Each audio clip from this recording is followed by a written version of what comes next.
Hey, allô! J'ai cueilli des tomates dans mon jardin.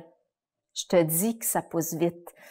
La dernière fois que j'ai regardé dans mon plan, il y avait 6 tomates. Aujourd'hui, il y en a 14 en tout.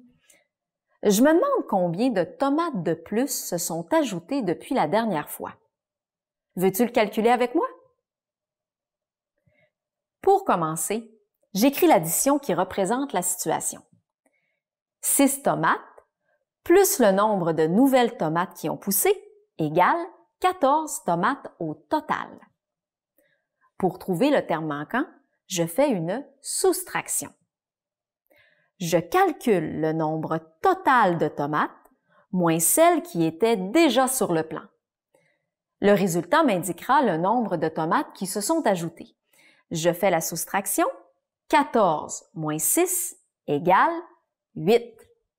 Pour être certaine que j'ai la bonne réponse, je vérifie si l'addition fonctionne en remplaçant le terme manquant par 8 dans l'addition. Je fais le calcul. 6 plus 8 égale 14. Ça fonctionne. Il y a bien 8 tomates qui ont poussé. Aimerais-tu qu'on s'exerce encore à trouver un terme manquant dans une addition? J'ai un autre exemple pour toi.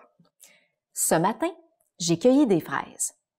Cet après-midi, j'ai repris le même bol et j'ai ajouté 4 fraises. J'ai maintenant 13 fraises au total. Je cherche le nombre de fraises que j'avais cueillies ce matin. Pour le trouver, j'écris l'opération qui représente la situation. Ce matin, j'ai cueilli un certain nombre de fraises. Ensuite, j'en ai ajouté 4 dans le bol. J'ai maintenant un total de 13 fraises. Pour trouver le nombre de fraises que j'ai cueillies ce matin, je calcule le nombre total de fraises moins celles que j'ai ajoutées. 13 moins 4 égale 9. Pour être certaine que c'est la bonne réponse, je vérifie si l'addition fonctionne en remplaçant le terme manquant par 9 dans l'addition. Je fais le calcul.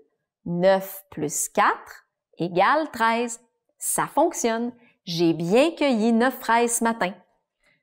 Après avoir trouvé tous ces termes manquants, je peux maintenant goûter à ma récolte. Je mange une fraise ou une tomate? Je sais. Pourquoi pas un peu des deux? Et toi, que choisirais-tu?